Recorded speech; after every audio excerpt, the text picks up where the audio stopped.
त्वं शरणं ब्रजेश।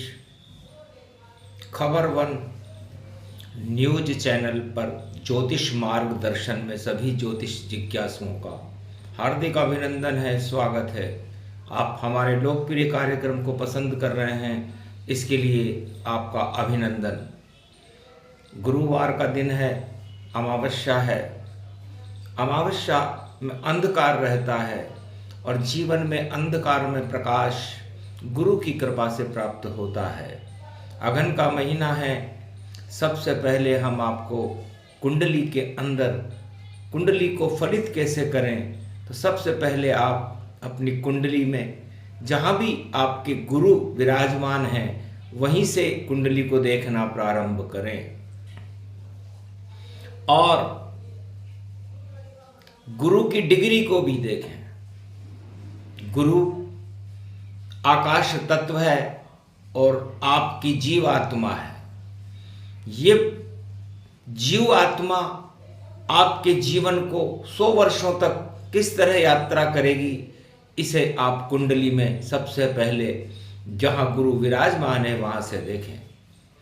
यदि गुरु आपके कमजोर हैं या किसी भी शत्रु ग्रह से इनका आमना सामना हो रहा है, तब आपको आपके जीवन में, आपके स्वास्थ्य में काफी परेशानियों का सामना करना पड़ेगा।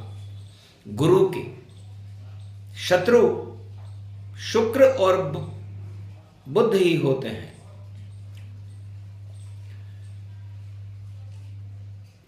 सबसे पहले आप अपनी कुंडली के अंदर देखें कि गुरु की यात्रा कैसे चल रही है।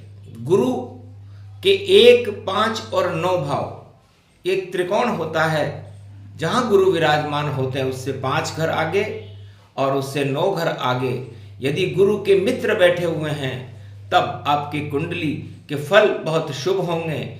यदि उनके शत्रु बैठे हुए हैं, तब आपकी कुंडली में आपके जीवन का आयु को क्षीण करेंगे, आपको रोगी कर देंगे या कोई परेशानी आपके जीवन में रहेगी। इसे आप आसानी से देख सकते हैं।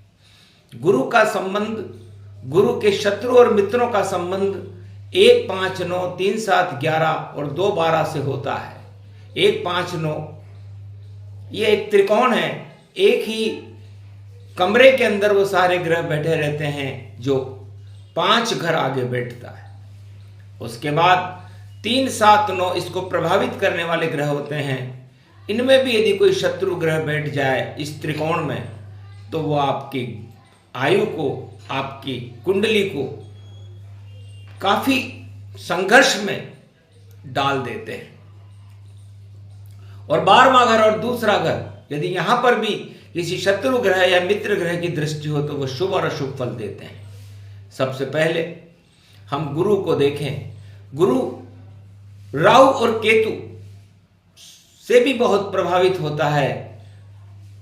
और यदि गुरु को राहु मिले सबसे पहले, तो समझ लीजिए आपकी आयु क्षीण हो गई है, आपकी स्वास्थ्य में काफी परेशानी आ गई हैं और आपको जीवन में काफी संघर्ष करना पड़ेगा।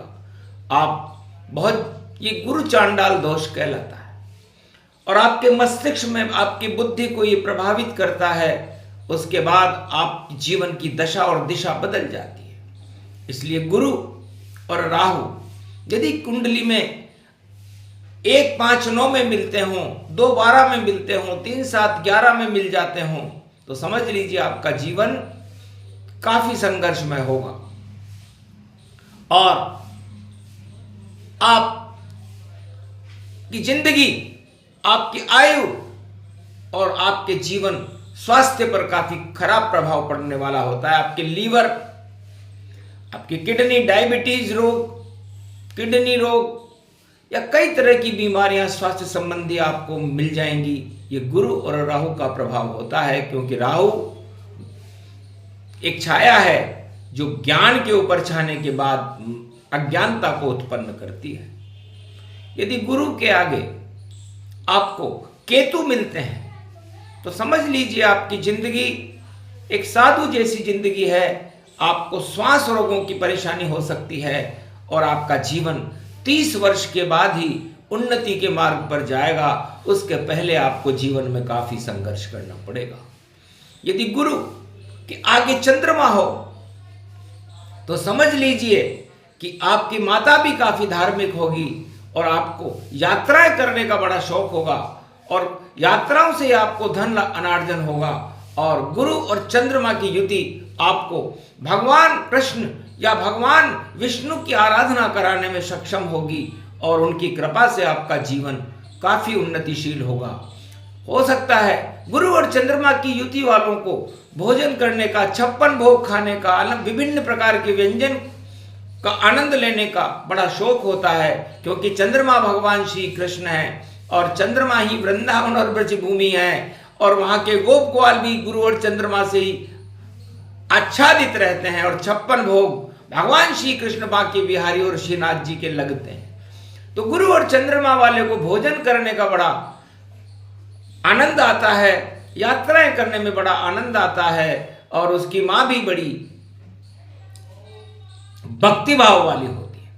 यदि गुरु को सूर्य मिल जाए अपने मार्ग में चलते हुए तो समझ लीजिए ये जीव आत्मा योग है और आपके पिता बहुत ही गौरवशाली हैं। सत्य ही आपका आभूषण है और आपका प्रकाश, आपका गौरव इस संसार में अवश्य एक दिन फैल जाएगा, क्योंकि सूर्य का प्रकाश और गुरु का ज्ञान दोनों ही फैलने और संसार की अज्ञानता को हटाने के लिए होते हैं। इसलिए योग कुंडली में बड़ा शुभ माना जाता है। यदि गुरु मंगल से मिलता है तो ये आपके पास जमीन जायदाद और भूमि बहुत ज्यादा मात्रा में होगी और आपको थोड़ा अहंकार देगा, क्योंकि मंगल एक सेनापति है और गुरु भी एक ज्ञानी होता है, ज्ञान का उसमें प्रकाश होता है। तो सेनापति और गुरु मिलकर के अनुशासन सिखाने का काम करते हैं, तो आपका जीवन अनुशासन में होगा और आप सबको अनुशासन सिखाने में सफल हो जाएंगे। आपके भाइयों पर भी आपका दबदबा कायम हो जाएगा। गुरु और बुध ये एक दूसरे के दुश्मन जरूर हैं, लेकिन बुद्धि और गुरु ये आपस में मिलकर के गुरु शिष्य परंपरा का निर्वाह करते हैं और ऐसा व्यक्ति बहुत ही बुद्धिमान होता है और उस बहुत बड़ा व्यवसायी भी होता है जिसके गुरु और बुद्ध की युति होती है। गुरु और शुक्र जिस कुंडली में मिलते हैं तो गुरु शुक्र आपस में दुश्मन तो हैं, लेकिन दोनों ही एक देवताओं के गुरु हैं, एक दानवताओं के गुरु हैं। तो एक आपको स्थिति आपकी बड़ी विचलित है कि मैं भोग की तरफ जाऊं या भगवान की तरफ जाऊं, दुविधा में रहोगे। इसलिए आपको गुरु और शुक्र वाले को महालक्ष्मी की आराधना करनी चाहिए, भगवान विष्णु की आराधना करनी चाहिए और भोग के मार्ग को त्याग कर भगवान के मार्ग पर चलना चाहिए। गुरु और शनि ये एक बहुत अच्छी युति है। भाग्यशाली व्यक्तियों की कुंडली में ये युति आती है और 20 वर्ष तक वह व्यक्ति अपने जीवन में काफी संघर्ष करता है, लेकिन उसकी ख्याति सारे संसार में फैल जाती है, क्योंकि गुरु ज्ञान है और शनि कर्म है। तो धर्मादि कर्माधिपति योग जब कुंडली में किसी की कुंडली में बनता है तो ये एक बहुत ही प्रतिभाशाली योग है। इससे संसार में वो व्यक्ति धर्म और कर्म करके, गुरु शनि का मतलब होता है शिव जी की आराधना करना। यदि किसी की कुंडली में गुरु राहु मिलते हैं तो उसे दुर्गा की आराधना करनी चाहिए। यदि किसी की कुंडली में गुरु और बुध मिलते हैं तो उसे भगवान गणेश जी की आराधना करनी चाहिए। और यदि गुरु चंद्रमा से मिलते हैं तो उसे भगवान कृष्ण की आराधना करनी चाहिए। गुरु यदि मंगल से मिलते हैं तो उसे हनुमान जी की आराधना करनी चाहिए। इस तरह गुरु का ये छोटा सा मार्गदर्शन, उसकी यात्रा आपको बताई, तो पूरी कुंडली एक महाभारत जैसी होती है। और गुरु आगे जाकर के जिन जिन ग्रहों से, मित्र ग्रहों से मिलता है तो वहां पर आपको सुख की अनुभूति होती है, और शत्रु ग्रहों से मिलता है तो वहां आपको दुख की और अनुभूति होती है और संघर्ष करना पड़ता है। इसलिए कुंडली के फलित को, इस महाभारत को कौन विजेता होगा ये गुरु की कृपा पर निर्भर करता है। भगवान श्री कृष्ण जगत गुरु थे और उन्होंने 18 अक्षौणी सेना का सफाया करके 5 अक्षौणी सेना और पांडवों को भारत का धर्म क्षेत्र और धर्मराज बना दिया था। ये सब गुरु की कृपा है। इसलिए कुंडली में गुरु की यात्रा, एक कुंडली के 12 घर को देखने में 1 वर्ष लगता है, और ये आपके जीवन में 8 बार चक्कर लगा सकते हैं यदि आपकी आयु 100 वर्ष हो। इस तरह आप गुरु की यात्रा का पथ देखें, कौन कौन से ग्रहों का मिलन देखें, उनमें किस में शत्रुता है और किस में मित्रता है, उसका परिणाम और फलित देखें, और उसके बाद अपने जीवन का निर्णय करें, तो आप एक सफल ज्योतिष बन सकते हैं। जय श्री कृष्ण।